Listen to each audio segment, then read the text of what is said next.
lagi ke Gus Ajis. Gus, sepanjang sejarah yang diperbincangkan itu ya tentang sosok kembali lagi kepada Ahmad bin Isa, dan kabarnya saya juga lihat di beberapa liputan tentang makam Ahmad bin Isa itu ya.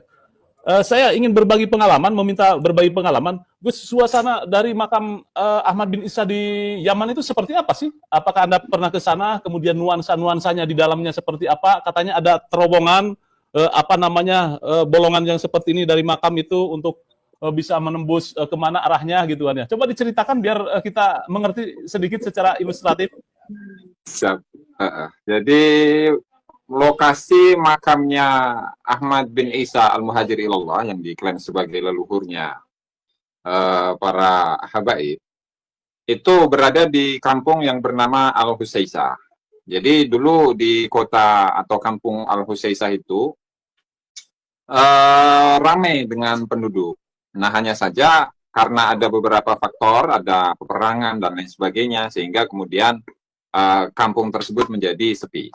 Nah, untuk lokasi dari makamnya Ahmad bin Isa itu berada di sebuah bukit dengan ketinggian kurang lebih 50 sampai 70 meter dari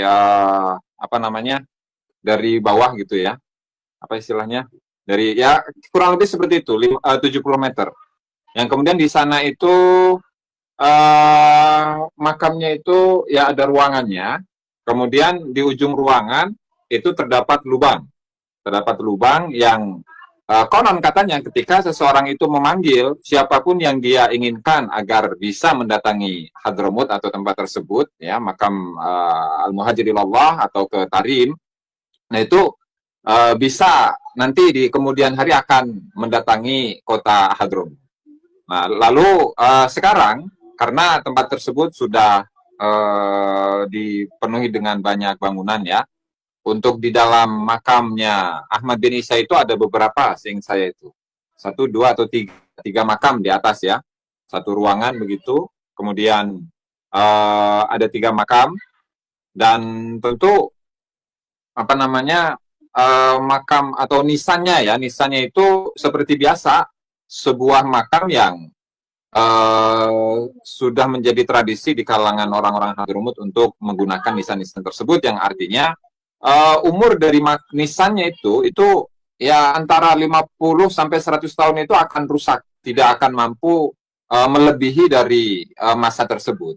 Nah, sehingga untuk menyatakan bahwa nisannya ada, iya benar ada, tetapi ini dibuat pada zaman-zaman yang jauh dari masa kewafatannya Ahmad bin Isa, karena memang dalam setiap 100 tahun sekali kurang lebihnya itu pasti diganti. Nah, lalu untuk di sekitar dari makam itu, di bawahnya ada makamnya salah satu Habib Al-Habsyi, kemudian ada beberapa makam, dan di pinggirnya juga itu ada sebuah bangunan semacam aula begitu, yang dibangun oleh almarhum itu Habib Abu Bakar Al-Adani Al-Masyhur, yang pernah menyatakan statement bahwasanya orang-orang Islam Nusantara itu berhutang budi kepada orang-orang Yaman. Nah, itu yang membangun beliau. Nah, artinya di sekarang itu tempat Al-Husaisah atau pemakaman Ahmad bin Isa itu sudah enak begitu, tidak seperti awalnya yang air saja susah. Nah, tapi kalau sekarang itu sudah sangat mudah aksesnya begitu ya. Bahkan untuk ketika seseorang itu sudah tidak mampu untuk naik ke atas, nah itu di sisi kirinya itu sudah ada jalur kendaraan yang bisa langsung naik ke atas, kemudian 10 atau 20 meter berjalan kaki untuk sampai ke makamnya Ahmad bin Isa. Jadi seperti itu yang bisa digambarkan tentang makamnya Ahmad bin Isa. Oke, Anda berarti tentang makamnya Ahmad bin Isa. Oke, Anda berarti sudah ke sana beberapa kali ya, Gus ya? Untuk berziarah ke sana. Oh, kalau dulu ya cukup sering lah, karena memang di setiap tahunnya itu ada hall-nya itu, Kang Mas, ada hall-nya, bahkan rame-ramenya di hall-nya. Iya. Gimana? Ramai itu ya, Mas? Tapi rame, setelah ramai, tentang polemik nasab ke sini. Apakah Anda mendapatkan update bahwa di sana lebih ramai atau bagaimana, Gus? Kalau tentang itu saya nggak mendapatkan informasi sama sekali itu, Kang Mas. Cuman ketika kalau di bulan Syaban ya, untuk berziarah ke Nabi Hud, itu saya perhatikan dari YouTube yang bisa saya akses, itu cukup berkurang dari yang biasanya. Satu lagi pertanyaan saya, Gus, penduduk asli bangsa Yaman di situ ya, Bani apa sebetulnya, suku apa di sana? Kalau sekarang sudah cukup sulit untuk membedakan mana suku yang asli atau yang artinya pendatang atau yang penduduk asli ya. Karena memang untuk misalkan dari keturunan Bani atau kabilah Himyar itu sudah terpecah-pecah. Misalkan ada Atamimi, kemudian ada Bakathir, kemudian ada beberapa kabilah-kabilah lain yang sudah tidak menggunakan suku asli dari para penduduk Yaman, yaitu suku Himyar ya. Suku Himyar atau Kohton itu ya. Jadi ada dua suku asli di sana sebenarnya itu untuk penduduk Hadramut, yaitu suku Kohton dan suku Himyar. Nah, hanya saja sekarang itu sudah bercabang begitu, sehingga mereka sudah tidak lagi menggunakan kabilah Himyar atau nama Himyar atau nama Kohton. Jadi begitu, Kang Mas. Nah, hanya memang di sana itu terbagi menjadi tiga lapisan masyarakat. Yang pertama itu adalah para habaib, yang kemudian disebut dengan para as-sada ashraf. Kemudian yang kedua itu adalah lapisan para masyayikh, yang di situ ada beberapa kabilah, diantaranya Bafadol Al-Khatib,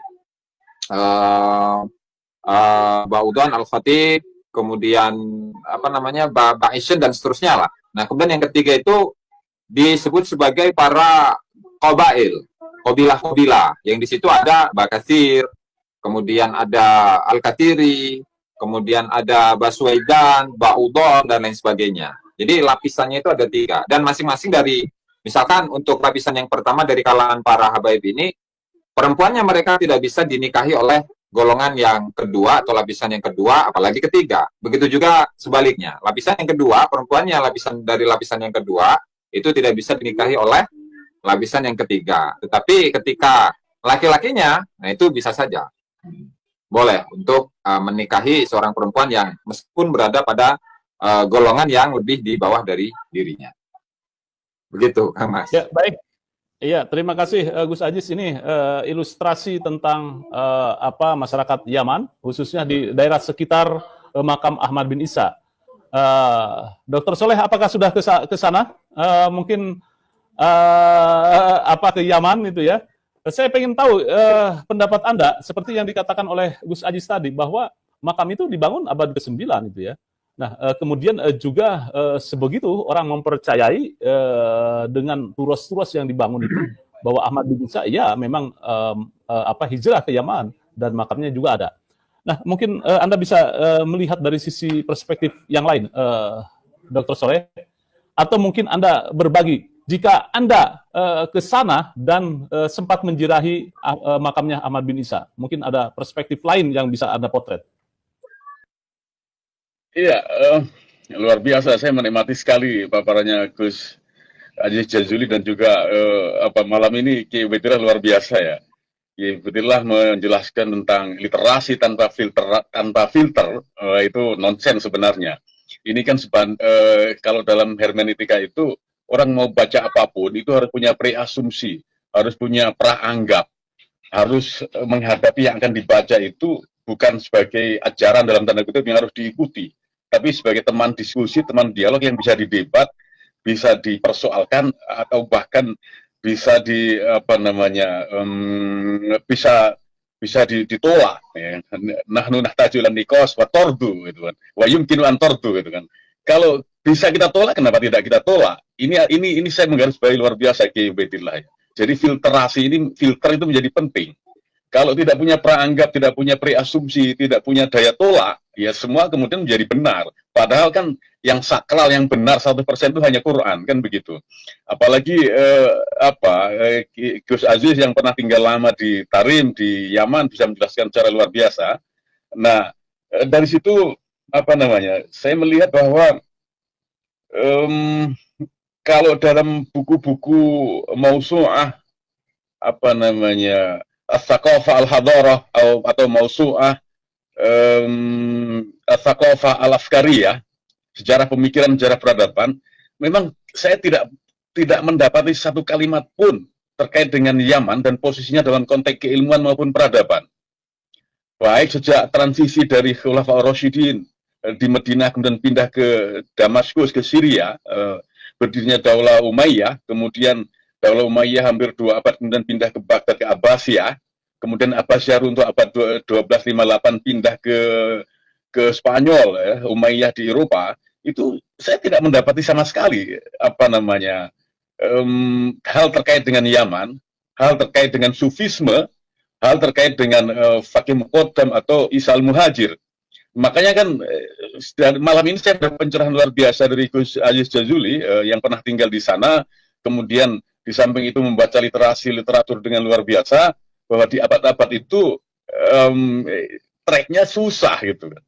Nah, kalau kemudian kalau kita merujuk kepada sejarah Jawa, sejarah Nusantara, Majapahit atau sebelumnya misalnya, ketika tidak ada teks, tidak ada buku, tidak ada tulisan di situ, tulisan dalam bentuk di manuskrip atau apapun, kita akan merujuk kepada batu yang bertulis atau kepada prasasti atau kepada tinggalan-tinggalan yang sifatnya alam lain. Misal Condro Sengkolo, baik berupa patung atau peninggalan-peninggalan yang sifatnya fisik, itu kan menjadi bisa di-track, bisa dilihat jejaknya. Nah, kalau tidak, kemudian kita mau bicara apa ini? Oke lah, bahwa dalam konteks tertentu, dalam konteks pewahyuan, salah satu sumber kebenaran itu bisa lewat mimpi, bahwa wahyu kenabian itu ada yang melalui mimpi, gitu kan. Kalau itu kemudian dijadikan pegangan, mimpi pun yang kemudian dianggap sebagai wahyu, itu kan suhurah wal istifadhah, dikenal oleh publik, kemudian bermanfaat pada publik juga.